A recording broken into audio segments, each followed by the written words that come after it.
Me gustaría saber cómo presentarías, qué dirías que es Astorga a un señor, a un extraterrestre que aterriza en este momento aquí. ¿Qué le dirías a un amigo? ¿Qué le dirías a una persona que viene de Nuevas Astorga? ¿Qué es Astorga para Pepín? Bueno, Astorga, pues bueno, una persona que aunque no ha nacido aquí, tiene un indudable atractivo porque además lo valoro de una manera objetiva porque primero por una serie de razones el, el tener pues por ejemplo unos medios de un seminario donde fue un centro extraordinario de cultura, un instituto a la vez, luego un pozo cultural de tradición muy grande, que además tenía intercambio con ciudades similares en cuanto a su formación cultural, como era León o como era Villafranca del Bierzo, que en principios de siglo y hasta muy tarde, pues tenía también las características de la ciudad de Astorga. ¿Cómo llegas a Astorga, Pepín? ¿Cómo llegué yo a Astorga? Bueno, pues porque mi padre aprobó las oposiciones de secretario de ayuntamiento, que con anterioridad a su desembarco en Astorga eran solo el cargo de secretario de ayuntamiento era por elección, vamos, era nombrado por cada corporación. Y las primeras oposiciones que hubo ya profesionales en España las hizo mi padre, las ganó y entonces él, a pesar de poder optar a cualquier otra ciudad, eligió Astorga por su proximidad a Villafranca del Bierzo, que era donde procedía él y toda su familia, su mujer, y ya incluso habíamos nacido algunos de nosotros, por su proximidad a Villafranca, y pensando también en un futuro eh, que era el trampolín para alcanzar otras ciudades. ¿Cómo es esa Astorga que conoces en tu niñez? ¿Dónde Bueno, vivía? yo vine, vamos, tenía muy pocos años, tenía 2 o 3 años.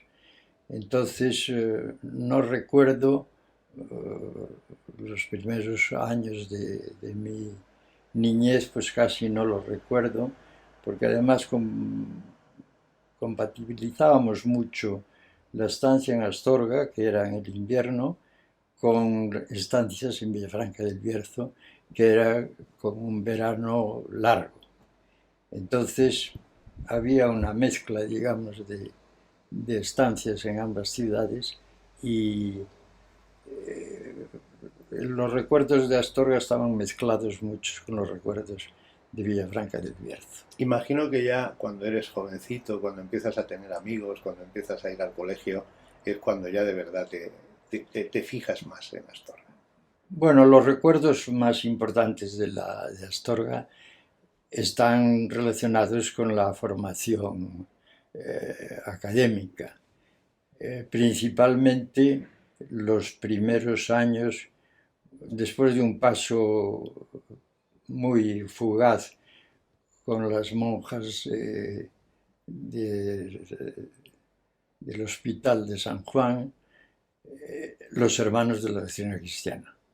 En aquella época, los hermanos de la Doctrina Cristiana fueron indudablemente de una importancia vital en la formación de toda una generación de astorganos. No solo para los que luego dábamos el paso siguiente de estudios superiores, medios y superiores, sino para la gente que continuaba y se estancaba, digamos, a vivir en Astorga, porque le dio, es una de las características de esta ciudad, que le dio una formación cultural muy importante, porque el señor que no continuaba, el joven que no continuaba sus estudios académicos o en el instituto o los universitarios, completaba su formación en los hermanos de la doctrina cristiana, que les daba una formación hasta los, no recuerdo si hasta los 14 o 15 años, que era una formación muy importante. Y si no, ahí estaba la iglesia, ahí estaba el seminario, ahí estaban los institutos. Astorga es en aquel tiempo una ciudad conservadora, elitista, exclusiva. ¿Qué dirías que es esa Astorga con la mentalidad de hoy, claro? Hombre, yo creo que quizá, pienso que no tanto con la mentalidad de hoy, sino quizá con la óptica de mi formación. Me parece que es una característica principal, es una ciudad con un nivel sociocultural alto. Primero, pues por la confluencia, digamos, de muchos elementos que hacían que tuviera un nivel cultural alto. La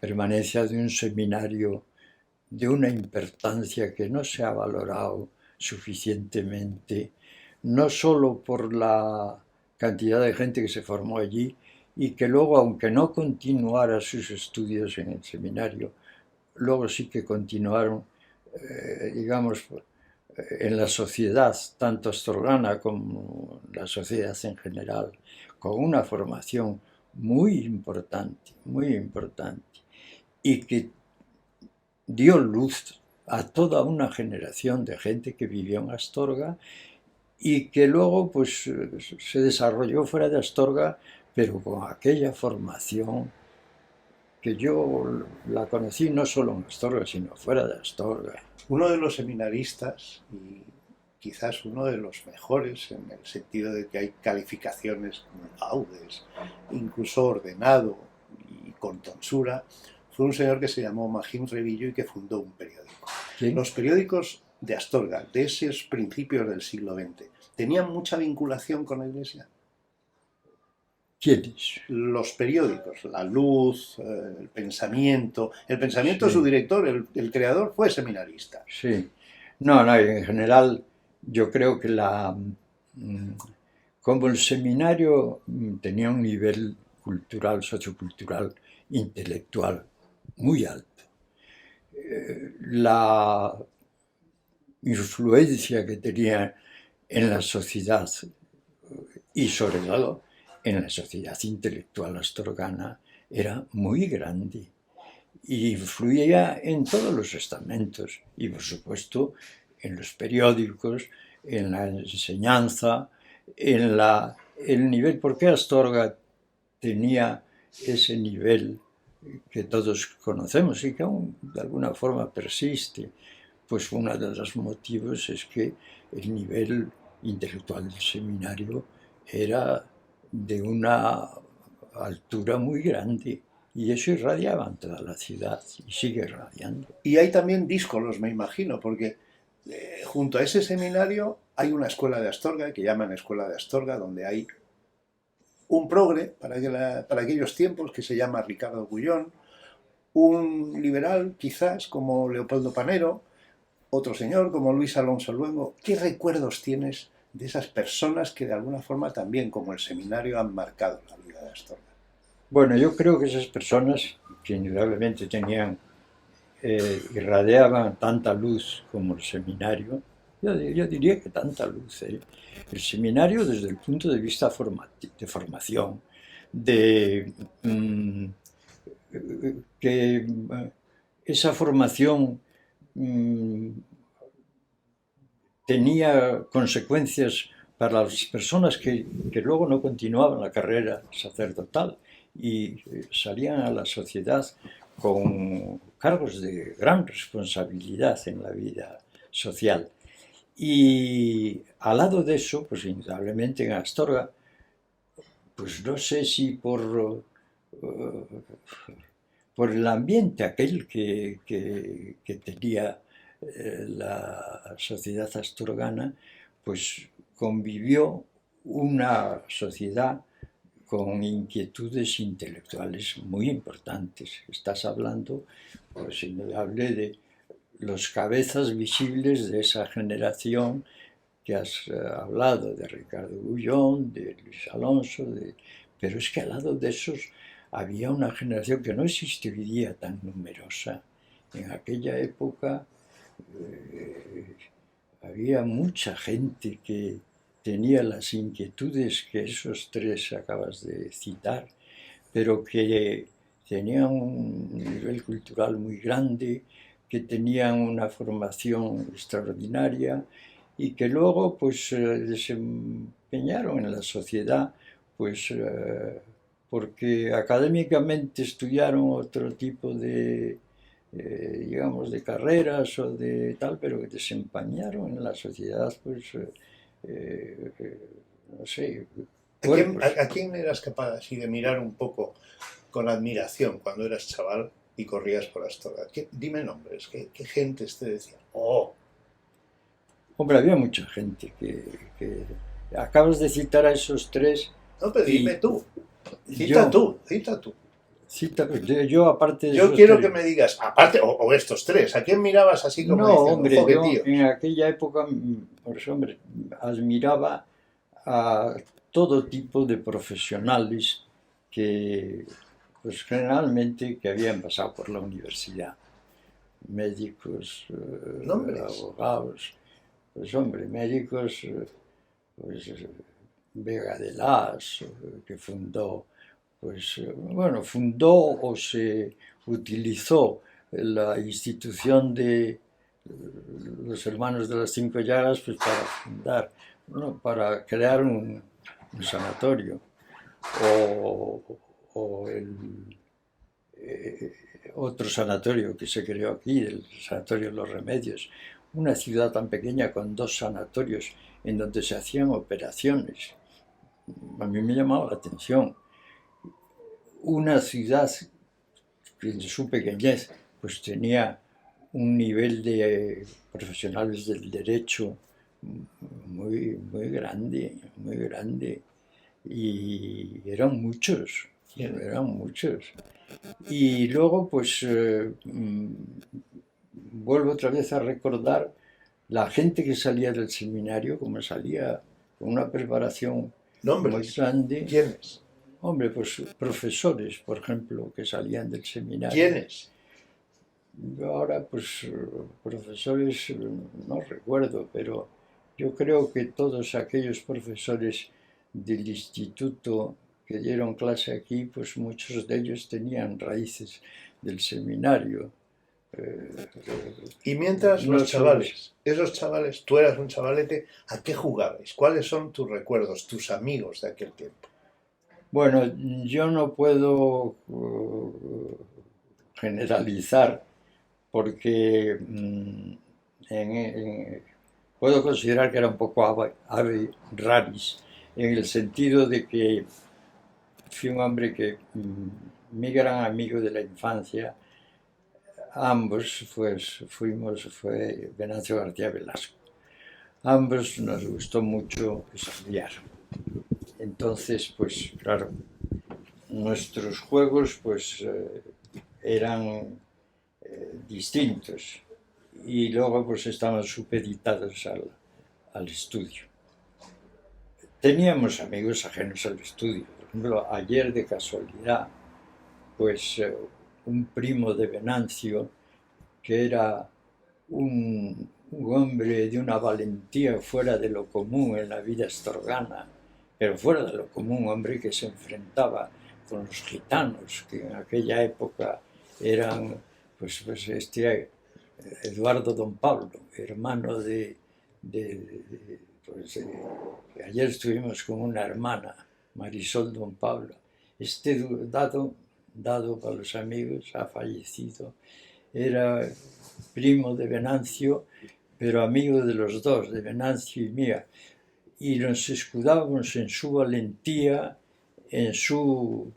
pues por ejemplo se enfrentaba con un grupo de gitanos que había, pero agresivos, Por ejemplo, yo no me atrevía a pasar por la carretera que va a la Eragudina, donde estaban ubicados allí un grupo de gitanos en una de las partes de la carretera. Y yo no me atrevía a ir solo, ahora condado, aquello era... Un amigo tuyo, del que luego hablaremos por la vinculación con los medios, hablaba de los apedreamientos. ¿Jugabais a tiraros piedras? Sí, era uno de los juegos arriesgados, arriesgados y bueno, pues tengo que confesar que yo soy desgraciadamente, pues soy una víctima de esos juegos. Víctima, vamos, ocasional, porque yo no participaba, yo era un espectador, pero un espectador que fui víctima de esa piada y perdí pues bueno, no es tiempo de recordar cosas tristes, pero perdí una cosa muy importante en mi vida. No me Dilo, no vaya a ser nada, tan importante que piensen mal. pero, pero era importante, no me ha perjudicado nada, porque aunque afectaba la vista, he leído todo lo que he querido, he estudiado más de lo que he querido y no me ha perjudicado nada. Pero fue un trauma. En aquella época, cuando tenía 10 años, fui una víctima de aquellos apedreamientos que era una barbaridad. Entonces la plaza de toros estaba derruida y el juego consistía en las losas de la plaza de toros, pues tirarlas, los que estaban desde... Bueno, no, no es motivo de recuerdo porque era una barbaridad. Y en esos tipos de juegos, Eduardo Don Pablo Dado era el capitán, era el capitán. Será recordado por una generación por su valentía, por las barbaridades mayores que hizo y porque se enfrentaba con todo el mundo. Pepín, por razones que yo desconozco, tuviste muy pronto una vinculación muy fuerte con lo que entonces era uno de los dos periódicos de la ciudad, El Pensamiento Astorgano. ¿Qué recuerdos tienes de esa vinculación, digamos que todavía en ciernes con el pensamiento? ¿Con él? Con el Pensamiento Astorgano. Bueno, yo, en fin, siempre fui una persona, pues, por mis amistades, bueno, también por vocación, por mi vocación también universitaria, pues fui un hombre que leí mucho y lógicamente el periodismo que no ejercí, pero que me apasionaba también, aunque no ejercía, pero estuve muy ligado a él en todos los sentidos, por mi cercanía con la familia Revillo, pues con más motivo. Siempre admiré el periodismo en Astorga por los escasos medios que tenía y por la dignidad que con esos escasos medios siempre tuvo en Astorga. Hombre, era admirable teniendo en cuenta los escasos medios. Y vuelvo a repetir, la dignidad con lo mismo. Sí. Hombre, los periódicos que yo más conocí fueron La Luz Astorgana y El Pensamiento. Mis simpatías por todos los motivos iban hacia El Pensamiento, pero admiraba los dos. La Luz también era un periódico que, vuelvo a repetir, con los escasos medios que había, no solo humanos, sino técnicos, y aquello era un equilibrio, digamos, admirable de esfuerzo humano, y enseguida percibí que aquello era una heroicidad, el mantener aquello era una heroicidad. Y luego pensar que enseguida, pues, por mis estudios, por mi formación, pensar y detectar que en Astorga habían convivido 5 periódicos, era una cosa admirable, era admirable. Una ciudad que, bueno, en la época gloriosa, pues cuando hubo 5 periódicos, no creo que pasara de 8 o 10 mil habitantes. Y tener 5 periódicos, no creo que en España hubiera una ciudad con esas características. Por eso el nivel, digamos, sociocultural que ha tenido Astorga ha sido muy grande. Claro, vuelvo otra vez a traer a colación la ubicación del seminario, del instituto, de las generaciones de los hermanos de la doctrina cristiana, de los periódicos de la ciudad, de la gente culta que había en Astorga. Eso también habría una barrera, como las murallas, entre los de la ciudad y los de fuera de la ciudad. ¿Esa cultura llegaba a todos o había muchas clases? Claro, no se puede olvidar que en aquella época pues sí existía una barrera de formación, indudablemente la barrera económica. Yo no es que la detecté en mi niñez, luego la he conocido por mis lecturas y por mis conocimientos de la ciudad, pero claro, sí existió. Yo sé que, por ejemplo, en Astorga pues había mucha gente que iba a trabajar casi descalzo. En zapatillas era un lujo y ponerse zapatos pues era ya un signo de riqueza casi. Entonces la pobreza pues existía en la ciudad y eso pues creaba una diferencia, digamos, de forma de vivir que en el Alfoz de Astorga pues existía. Hay gentes, Pepín, que me han hablado del casino, de cómo los bailes del casino eran motivo de alegría para quienes entraban en el casino y para quienes iban a ver cómo entraban las señoras y señoritos al casino. Esa era una diferencia también, pero una realidad de lo que era la Astorga de los años 40, 50, 60.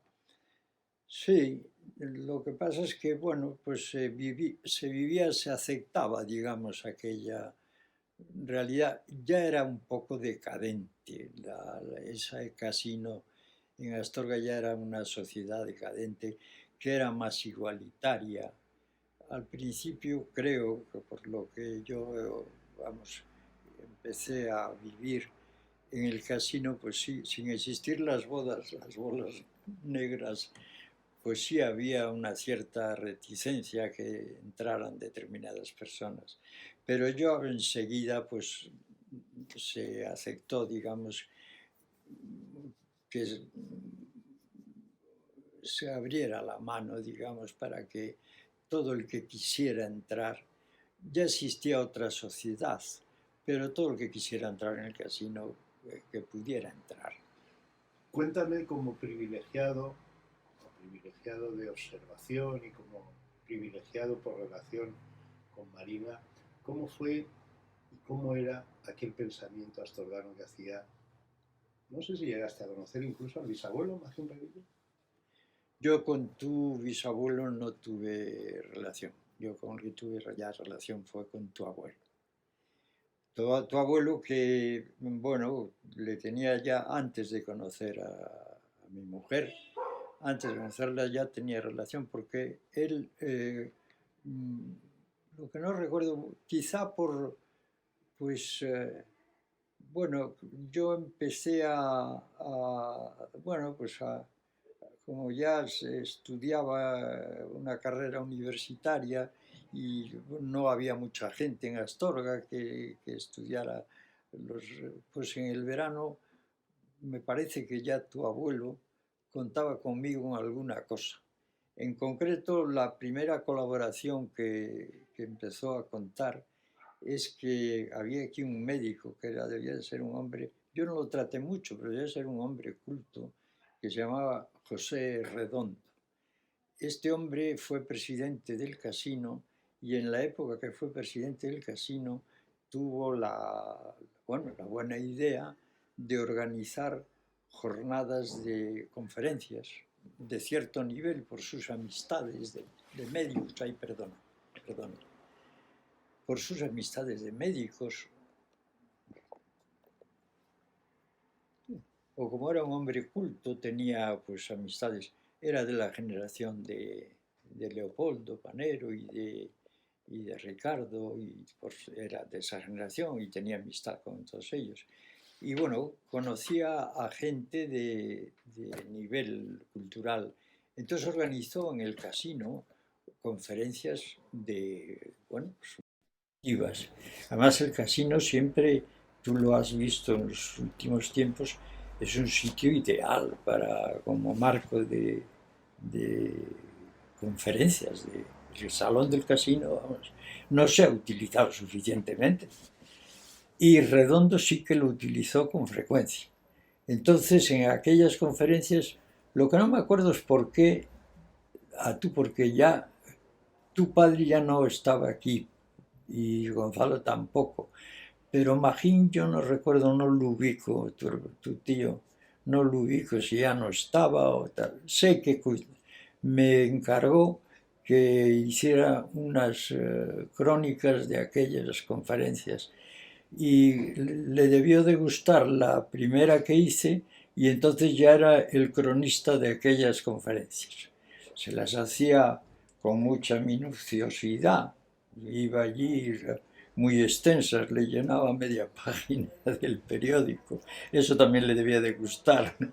Entonces, pues recuerdo que me preocupaba mucho con aquello, porque bueno, en el fondo fue mi primer contacto con el periodismo que luego he tenido, por eso siempre me gustó el contacto periodístico, porque bueno, pues aquello me gustaba.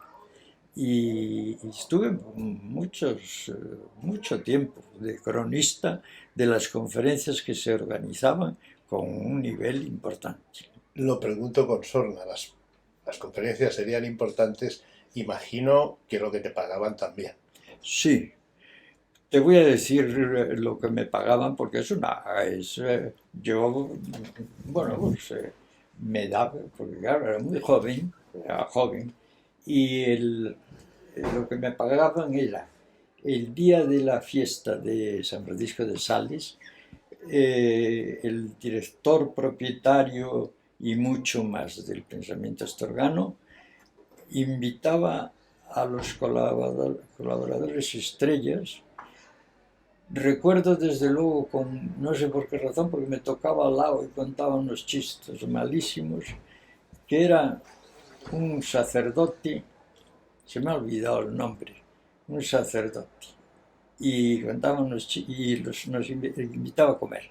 Y claro, yo fui orgulloso, porque era muy joven, orgulloso a una comida de aquellas, el día de San Francisco de Sales. Entonces, claro, me ponía la corbata de aquel día y iba invitado de gratis a aquella comida. Ah, los del Hombre, moderno, era el moderno. eran en moderno, sí, sí. Bueno, recuerdo desde luego con mucho agradecimiento, porque yo era muy joven, yo creo que estaba estudiando la carrera o una cosa así. Y entonces ya te cogiste el derecho, digamos, a seguir más adelante, Sí, incluso a llevarte a la hija del director, ¿o no? sí, vamos, yo ya me consideré un integrante de tal, y ya en el futuro, no, San Francisco de Sales era otro patrono mío. Eran San Raimundo de Peñafort, que era el patrono de derecho, San Francisco de Sales era otro patrono mío. Y Santa María de Revillo. Eso es, exacto. Muy bien. ¿Cómo fue la relación con Marina? Bueno, la relación con Marina, pues hombre, vivíamos en la calle Postas, que tiene muchos recuerdos. Era una calle bueno, pues muy animada, porque vivíamos en una casa, don Ángel Guerras, con su hija Choli, que salía con mi hermano Fernando, en medio el pensamiento astorgano, Magín Revillo con Elena, que tenía sus... En realidad Elena era de mi generación y era la que, amiga mía, que tenía sus apelativos, que tú no voy a recordar, pero que tenía sus apelativos. Y luego, pues, toda la familia por proximidad. Y luego, Postas 13, que era la casa familiar mía. La relación que había entre las tres casas era muy grande. Y se mezclaron de tal forma que yo probablemente era más de la generación de Elena, pero luego, pues, tú fíjate cómo cambian las cosas. Terminé en otra generación. Hombre, me rejuveneció el cambiar, digamos, de generación, pero era de la generación de Elena. ¿Ibais a bailes? ¿Cómo era esa vida de parejas en Astorga? ¿Cómo eran las maragatas? Bueno, yo no era muy aficionado a los bailes. Siempre decía a mis amistades que yo era más hombre de barra que de baile. Incluso hay una persona cercana que dice que hasta que me conoció a mí regresaba de los bailes con dolor de pies de lo que bailaba. Y desde que me conoció a mí, lo que regresaba a casa era con dolor de estómago, de las copas, porque yo desde luego de bailes era muy poco. Las chicas maragatas eran fáciles, se dejaban meter mano, que se dice, o ¿cómo solucionabais Había, los problemas de... no, las que yo conocía, no sé, posiblemente es que había, no sé, otro tipo de bailes, de verbenas populares, que no, era otro tipo de cosas. Se me ha olvidado, o no quiero recordar. Eran otro tipo de cosas. Los bailes de estos eran generalmente las chicas ponían un freno con las manos. Entonces la cercanía era muy limitada, tremendamente limitada, porque eh, creo que cuando regresaban a casa decían me duelen las manos de poner así para que no se acercara la pareja, creo. ¿Cómo era el Astorga Club de Fútbol de aquellos tiempos? ¿Lo recuerdas? La Astorga de aquella época, bueno, pues ya la vida de, digamos, de este tipo de sociedades empezaba ya a decaer. Yo creo que fueron los últimos, ya fueron los últimos retazos de una sociedad que debió ser bonita, alegre, debió de tener mucho atractivo, pero ya nosotros fuimos los retazos, digamos, de aquella sociedad que ya no daba los últimos retazos. Por edad yo me imagino que sí coincidirías, yo por lo menos lo escuchaba de mi padre, que un escandalazo, por ejemplo, fue el estreno de Gilda. Una, El cine y Gilda, por ejemplo, ¿no? El cine en Astorga y Gilda. sí, el cine fue el cine y la televisión, pero el cine sobre todo. El cine fue una revolución en la vida, las costumbres, indudablemente, las costumbres, y determinadas películas como esta que acabas de decir, pues desde luego, y todo lo que había alrededor, porque es que hubo excesos en todos los terrenos.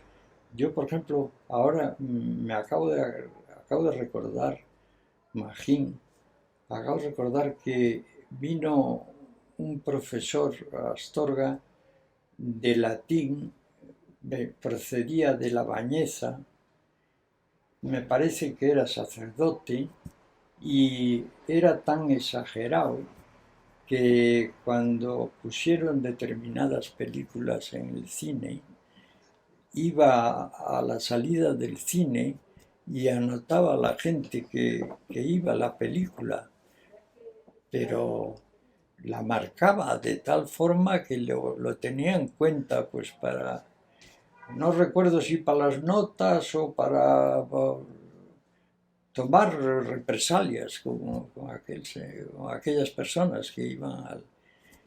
Vamos, una cosa estrambótica, estrambótica.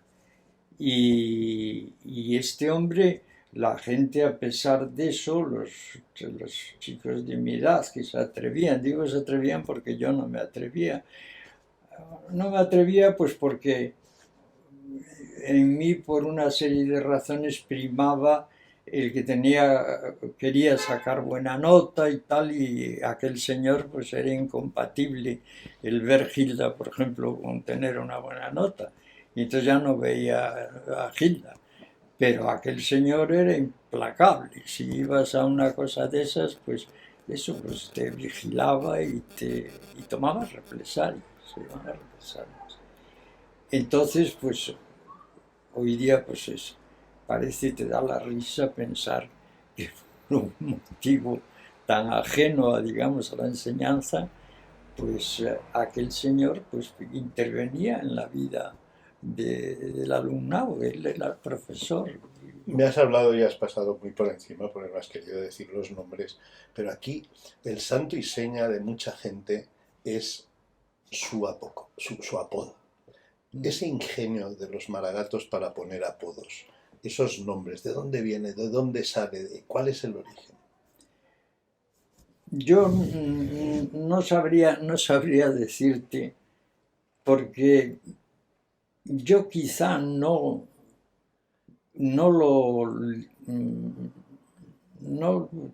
tengo esa idea tan clara de esa relación que acabas de decir. Entre otras razones porque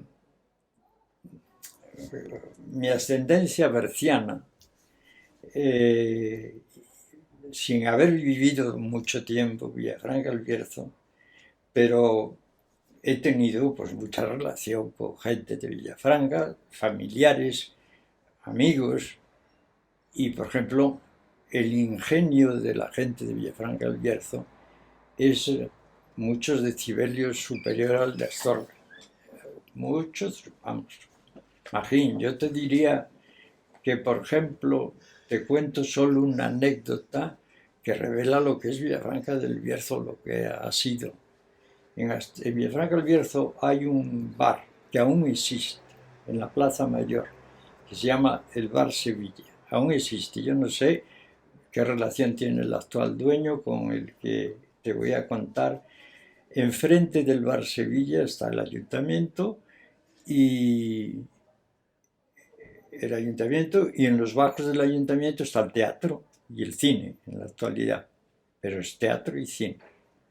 Bueno, ese Bar Sevilla aún existe y existía en la época de mis padres. O sea, vale.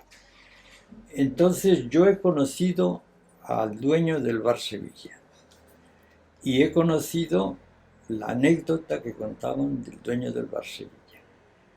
No he conocido más que la anécdota y no he conocido a Serafín, que por lo visto era su camarero de confianza de toda la vida.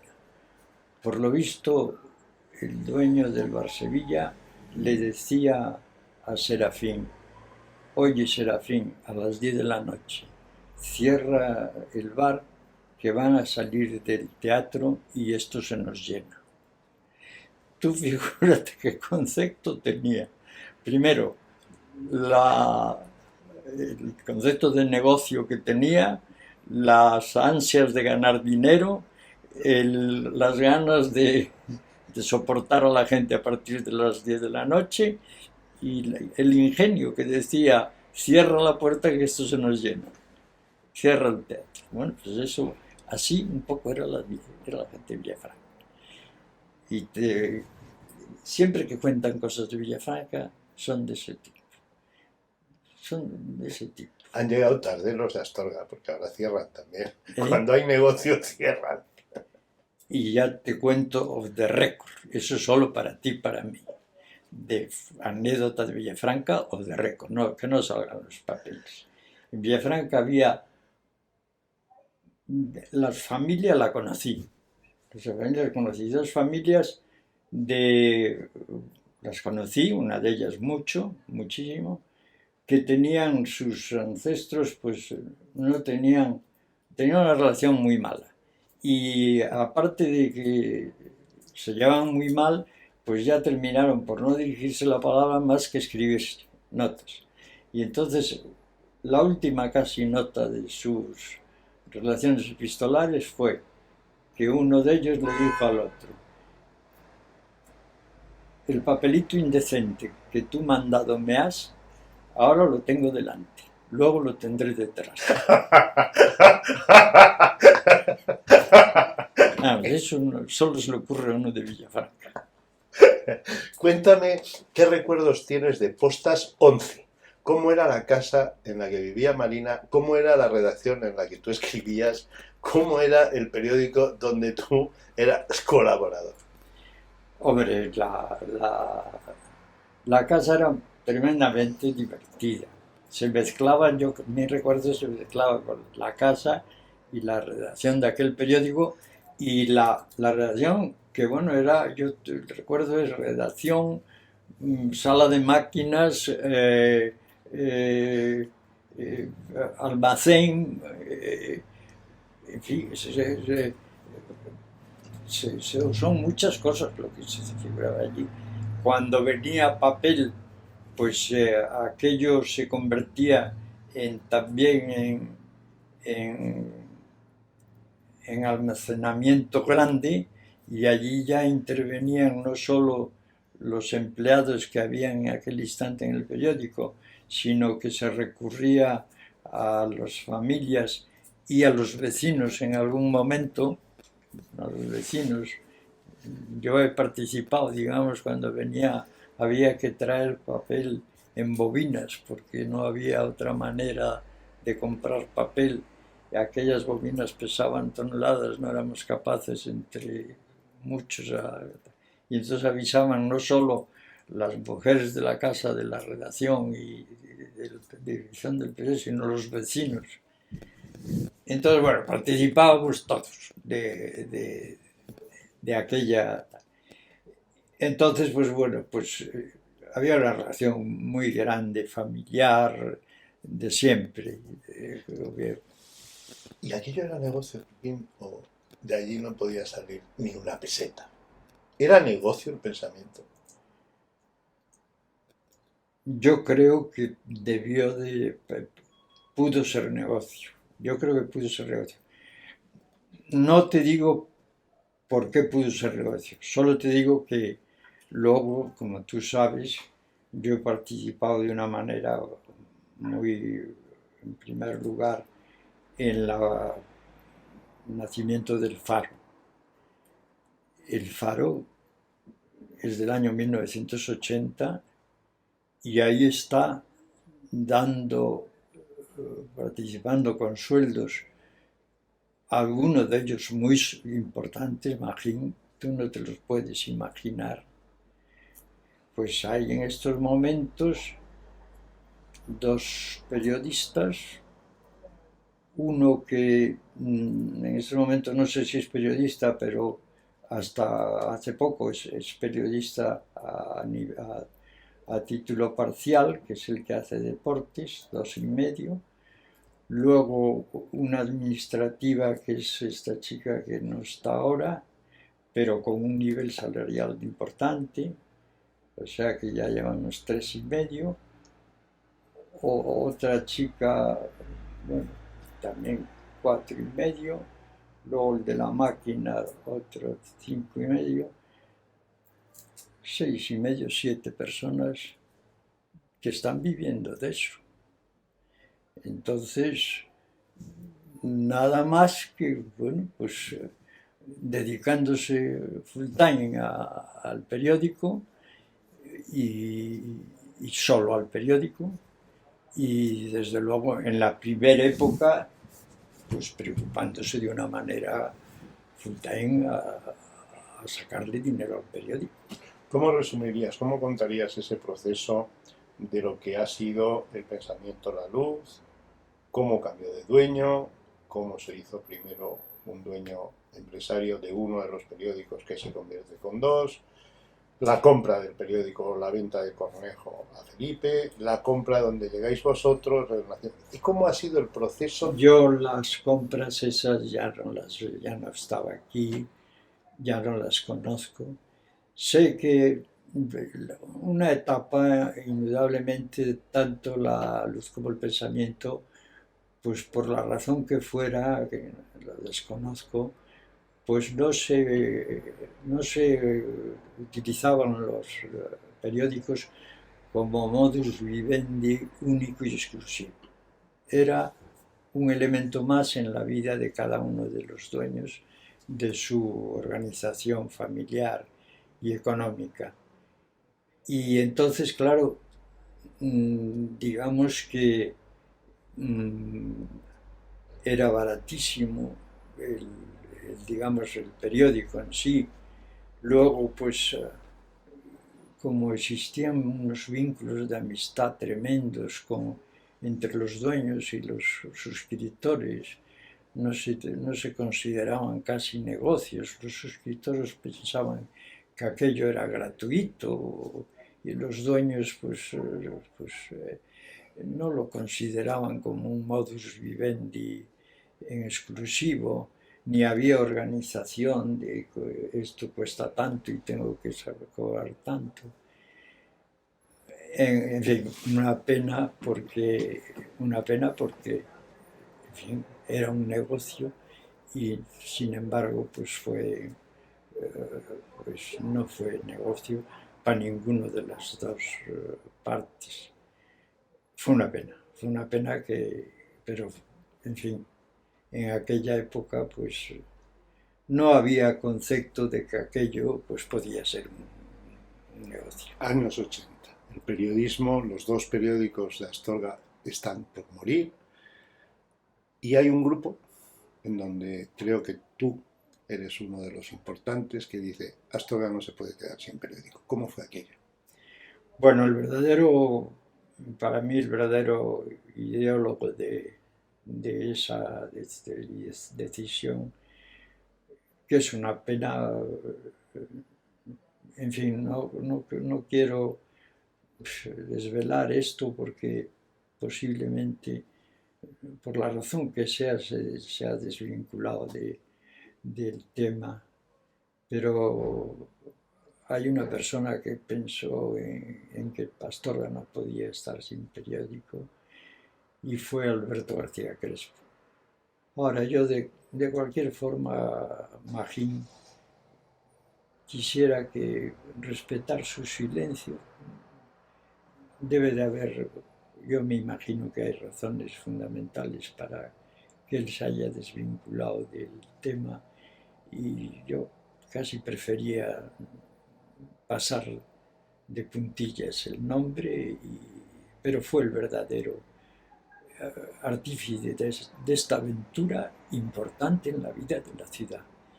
Y luego yo le seguí porque me pareció una cosa de una belleza extraordinaria, te lo digo de verdad, que Astorga, que se le ocurriera el tema, que Astorga pudiera tener un periódico.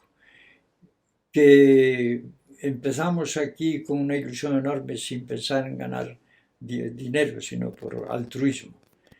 Que al principio pues nos costó un poco de trabajo, que luego al principio no quería nadie saber del tema, que parecía que estábamos locos. Que luego yo convencí a Ángel, y Ángel era uno de los que al principio, también te lo digo, no quiero que se publique, pues le costaba trabajo adherirse pero luego ha sido pues, un fan de la idea y ha sido para la ciudad extraordinario, extraordinario. Y ahora pues será una pena que esto se derrumbe, pues por las razones que tú conoces, que es una pena. Parece mentira que haya una cosa tan extraña que un presidente de un medio de comunicación termine y en Astorga.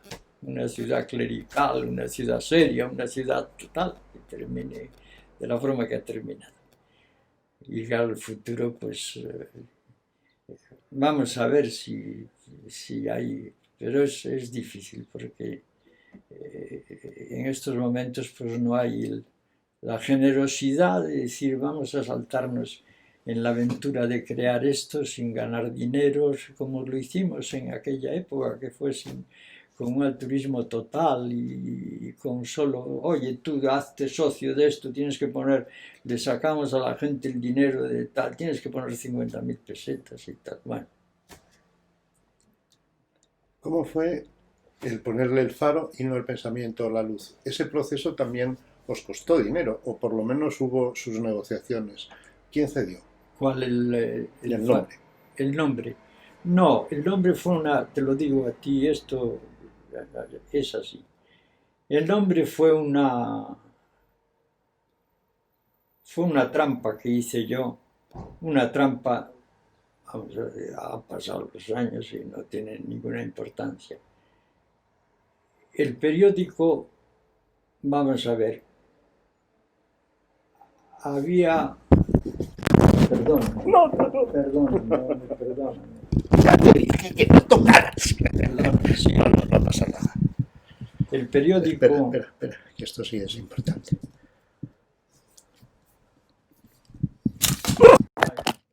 Nada. Precioso. Por ejemplo, me estás hablando del nombre del periódico.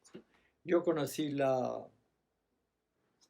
oficina de patentes y marcas y de repente, ¿cuál no sería mi sorpresa? Que había decaído la patente tanto del faro astorgano como del pensamiento y la luz y todo eso, porque había que, cada X tiempo había que pagar un dinero y todo eso estaba resnulidos, era nada. La registré yo a nombre del faro astorgano y pues registré el faro, el pensamiento, la luz gratis en la oficina que hay de patentes y marcas, porque había decaído todo aquello y ahora si no lo han hecho mal, cada 5 años pues hay que renovarlo y pagar nada, vamos a pagar algo pero muy poco. Pero en aquella época pues ni Lorenzo, ni tu padre, ni tu abuelo, pues no, nadie se acordaba de eso, ni nadie no había motivo de eso. Estaba ahí y ya eran propietarios del pensamiento y de la luz y del faro y de todo lo que salía, porque nadie se preocupaba de que existía una oficina de patentes y marcos donde cada 5 años había que renovar las cabeceras y tal. Pero bueno, eso es una historia que ya está en sus albores de otra situación y que en estos momentos los propietarios de esas marcas pues están aquí en el faro. Estamos acabando, Pepín, pero como al final, además de hablar de los medios, he descubierto que de Astorga se puede hablar muchas cosas, empiezo a preguntar también a la gente que vivís Astorga cómo es o qué es para Astorga la partida. ¿Qué son las partidas? ¿Qué es para ti jugar la partida? ¿Qué es para mí? Jugar la partida. No, es una cosa accesoria. Hoy día para mí jugar la partida si te digo la verdad, es una cosa accesoria que como estoy en otra etapa de mi vida, que no te digo cuál es, pues tengo como accesorio jugar la partida, porque si no, no hay otra cosa. Pero ojalá no tuviera partida y tuviera lo que he hecho toda mi vida, que estaba plena, llena de muchas cosas. Entre ellas, Magín, pues pensar en el pensamiento astorgano, pensar en el faro, pensar en que tenía que ir a cubrir en aquella etapa, en los albores, cubrir las conferencias del casino que me mandaba tu padre, tu abuelo, a cubrir a José Redondo y sus conferenciantes, ojalá volviera a esa etapa, o ojalá volviera, que no hemos hablado porque no nos ha dado tiempo, a cubrir la etapa y hablar de mi gran pasión, que fue la Universidad de Oviedo y toda su labor docente presidida por don Torcuato Fernández Miranda. Habría que hacer un monumento en Astorga a don Torcuato, solo por Pepín. Yo sería el primer donante y desde luego empeñaría parte de mi fortuna, con gran enfado de mis hijos y nietos, pero empeñaría parte de mi fortuna para tener el recuerdo perenne. Es que, imagínate, una persona a la cual he admirado como nadie, pensar que tuvo, pues por ejemplo, la delicadeza que te he contado, de decirle al director de mi colegio mayor, decirle, no me acuerdo cómo me llamaba, decirle a Pepe que voy a dar una conferencia mañana en Gijón, que si quiere voy con mi mujer y Zulaika, que él conoce, y que tengo un sitio en el taxi para que venga él, que sé que le gusta. Vamos. Yo ya no dormía aquella noche y luego eso se lo transmití al director de mi colegio. El director venía a mí, oye, ya sabes, don Torcuato, cómo te distingue, que dice que vayas con él mañana a la conferencia que da en Jovellanos. No cabía por las puertas. Y eso lo perdí, pues lo perdí. Por un papá que dijo, no, tienes que venir. Esto solo Si es que te estás censurando, no vale. Es que eres un censor. lo perdí. Bueno, ¿Cómo son las, Carla, ¿cómo son las campanas de Astorga? Las campanas te dicen mira, algo. ahora las campanas de Astorga en estos instantes, un poco sentimental me estaba volviendo, me recuerdan en este instante. Tú fíjate que chalao. La Universidad de Oviedo, vinculada por imperativo de un tema docente a todo tema vivo, no puede eludir el centenario de la muerte de Clarín. No puede eludir el centenario de la muerte de Clarín. El lema de la medalla de los profesores universitarios es, traducido al castellano,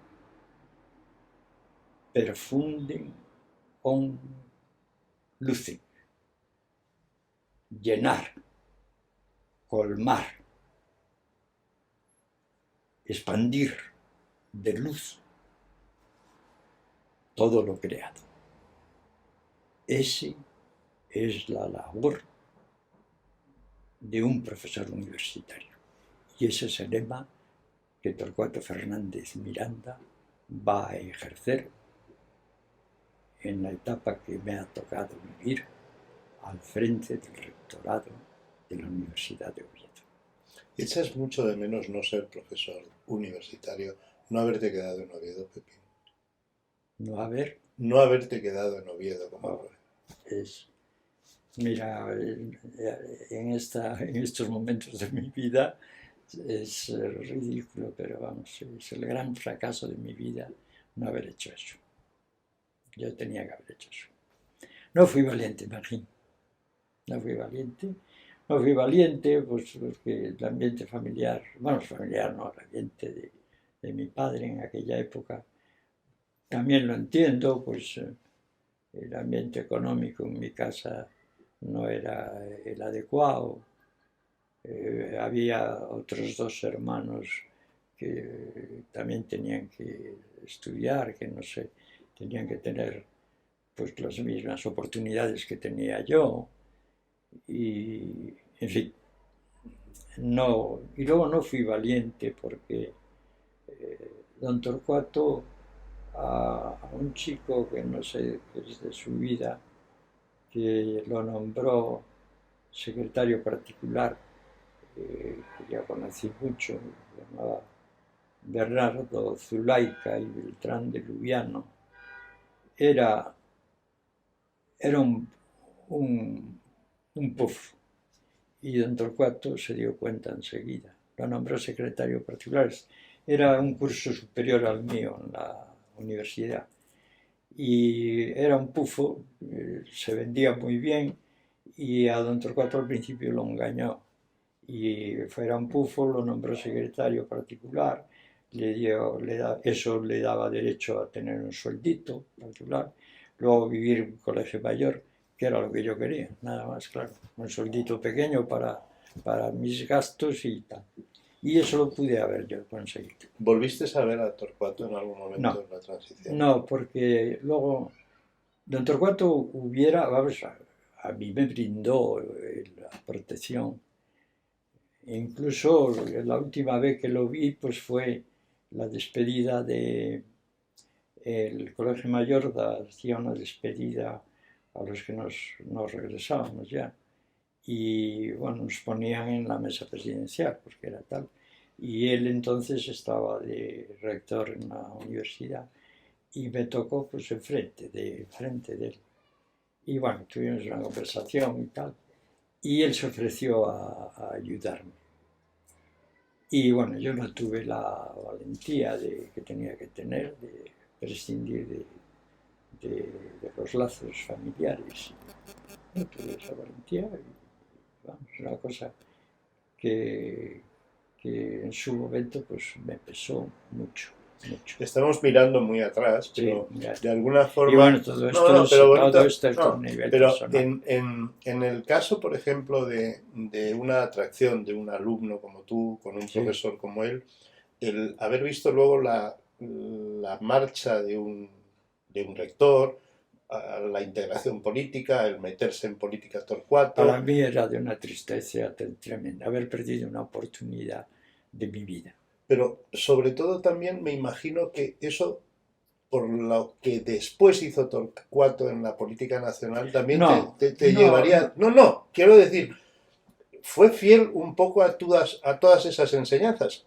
Torcuato fue el corcho ideal que nos llevó a la democracia, ¿no? sí, sin género de duda, sin género de duda, sin género de duda. Mira, él tenía una formación, él en realidad había preparado cátedras de filosofía del derecho. Y luego, pues por su familia también en eso era, bueno, pues sus padres tampoco tenían, económicamente tampoco eran importantes, y tuvo que hacer derecho político deprisa y corriendo, con lo cual apenas tenía formación de política. Pero como era listo como el hambre, pues el barniz que adquirió pues era muy atractivo, muy atractivo. Y el derecho político que nos enseñaba, que nos tal, pues era un apasionado, pero un apasionado del régimen de Estados Unidos. Él, según el derecho, en primer curso, por su formación más bien era un curso, más que derecho político, era sociología. Porque estaba más formado en sociología. Y el segundo, como era derecho político, era derecho político. Y cuando llegaba a Estados Unidos se recreaba. Para él, el sistema político de Estados Unidos, dentro de las imperfecciones de los sistemas políticos, era el sistema más perfecto. Vamos, era un apasionado del sistema político. Y claro, lo hacía tan atractivo que te daban ganas de marcharte a los Estados Unidos, porque es que don Torcuato lo que siempre es que las cosas que enseñaba te lo hacía tan atractivo que te daban ganas de hacerte. Si era el régimen comunista, te daban ganas de ser comunista. Si era con el régimen liberal democrático, pues tal. Y el régimen de los Estados Unidos, pues vamos, era para él el no va más allá. A mí se me han olvidado y sobre todo he perdido los apuntes más importantes que yo he tenido en mi vida, era el sistema expresor. A mí lo que me extraña es que siendo tú como eres, una persona sociable, abierta, sin miedo, sin complejos, que no te acercaras nunca hasta las Cortes a darle un abrazo. Un abrazo. Eso me extraña de ti, de tu personalidad. ¿Por qué no lo hiciste? Pues no lo sé. No. También se junta un poco la timidez. Tú no lo eres. No, indudablemente no. No. Y además, sobre todo, me han enseñado a no ser tímido otros ambientes, digamos, que no. No sé. Bueno, me has hecho pasar un rato agradable, Magín. Te lo agradezco mucho. Te lo agradezco mucho. Lo que sí quisiera es que, por si acaso... No has hablado de nadie, te has censurado todo el tiempo. Nadie se va a sentir ofendido porque es que no has contado nada. O sea... No, lo que digo es que, por si acaso, que no por esto, sino por el contexto que vayas a hacer, que busques lo de Luismi. Es que Luismi ha hecho una cosa similar. Es que Luismi un día me estuvo hablando conmigo y tiene una cosa similar. Y esto lo digo por si... Eso no coincidí. Se lo dices a él. Tú tienes además, yo sé, te voy a buscar dos cosas y una de ellas es esa. Una se lo prometí ayer a la hermana de Dado, al Dado al que te hablé antes, tiene una hermana que es... ¿Tú conoces a Pepe Alonso? Sí. La mujer, Marisol, es hermana de Dado. Y ayer, de casualidad, yo ayer, que es tan malo, y ayer salí por primera vez, fui a misa a las monjas, y al salir salimos con Marisol. A Marisol la quiero muchísimo yo por ser hermana de Dado. Y estuvimos recordando a Dado que aparte de lo que yo te cuente, pues da mucho que contar de su generosidad. Robaba cosas a la madre para dársela a los pobres. Es que era un tío de una calidad. Solo te cuento ahora una cosa de además lo gracioso que era, que había unos gitanos en la bajada del Postigo, unos gitanos que cuando vivimos, una de las razones que vendimos la casa que teníamos en la carretera para venir aquí, aparte de que los niños empezaron a ser mayores y nos daba ya miedo pensar que por las noches salían y tal, es que había unos gitanos nada más pasar el puente, unos tíos de mal encarados, tal. Y claro, al pasar por allí por las noches, pues te daba todos esos repelús. Yo en la etapa de mi niñez, que ya estaban por allí todos aquellos gitanos, por ejemplo, el pasar con Dado, que tenía sin cuidado. Es que Dado era una garantía. Entonces yo le recordaba a Marisol que un día pasamos y fue un gitano y ves que había un juego de peón, que uno de los sets del juego, uno de los sketches del juego del peón, era una cosa que se llamaba, que era tirar, bailabas el peón y otro tiraba el peón para rompértelo, se llamaba, no sé cómo se llamaba eso, era tal y te los cachaba, el peón, te tiraba así y tal y te los cachaba. Entonces Dado un día iba con Nancy, que era un bonazo, y yo, los dos ajenos a todas aquellas confrontaciones, y Dado. Y de repente había un gitano con el peón, y fue y dijo Dado al gitano, jugamos a... es que eso tenía un nombre, y ya nosotros nerviosos, porque un gitano, vamos, incapaces nosotros de decirlo a un gitano, jugamos a tirar para romper el peón. Y nosotros ya muertos de miedo, cagados. Pero claro, Dado era Dado y tal, y los gitanos. Bueno, y va Dado, coge el peón del gitano. No, coge el peón de él, se lo tira al gitano que está bailándolo y lo rompe en dos. Entonces se vuelve el gitano airado y le dice, Payo, ahora me lo abonas. Y dice, ¿qué dices? Que ahora me lo abonas. Y dice, ahora mismo. Y va, y empieza a bajarse los pantalones y dice, ahora te lo abono. Y dice, ay, quiere cagárselo. Ahora te lo abono. Pero tan tranquilo, ahora te lo abono. Bueno, pues ayer se lo contamos a la hermana. No era así tan tranquilo. Y el gitano echó a correr, claro, cuando ve que aquel casi está dispuesto a cagárselo, se echa a correr. Payo, ahora te lo abono. Qué bonita historia.